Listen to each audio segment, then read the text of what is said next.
This is Flushed Clean. This is a post about water, but I'll start talking about my other favourite drink, coffee. Nothing resembling correct cognitive function will occur until I have sucked down a double espresso. Yes, I did just admit caffeine dependency. I like my sleep and can't ever remember feeling alert straight from rising from slumber, certainly not for an hour or so.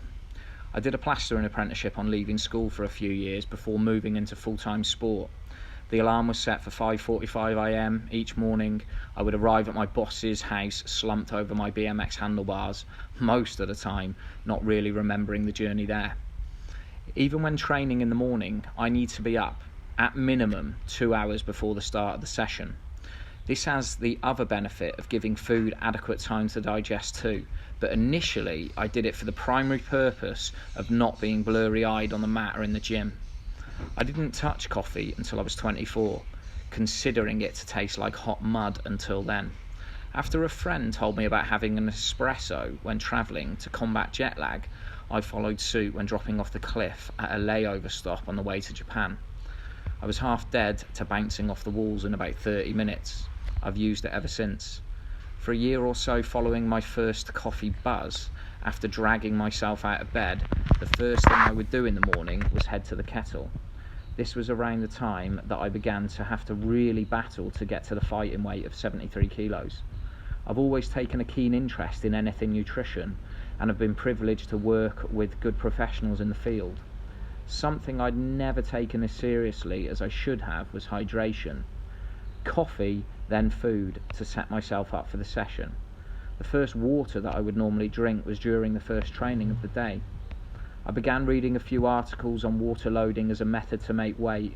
Although I only tried it a few times to actually make weight, it did prompt me to look into my daily consumption of water. I am no scientist. Most of the things I've tried have evolved from conversations with nutritionists or things that I've read. From what I understand, consumption is very individual. We all require our own individual amounts of water and sodium and perspire at different rates, etc. I largely go from how I feel, something I note down in my training diary. I start each day now with a pint of cold water.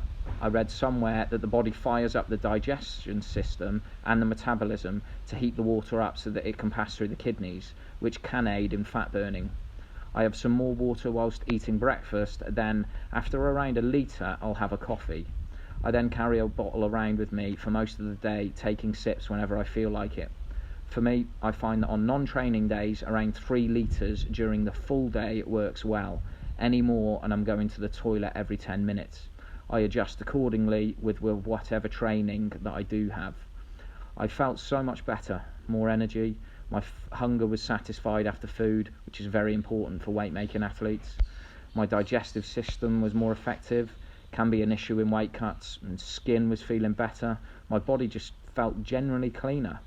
I don't particularly enjoy necking water first thing after getting out of bed, especially with the coffee machine looking at me while I'm at the sink, but putting up with it and investing 10 quid on a decent water bottle is definitely worth the benefits.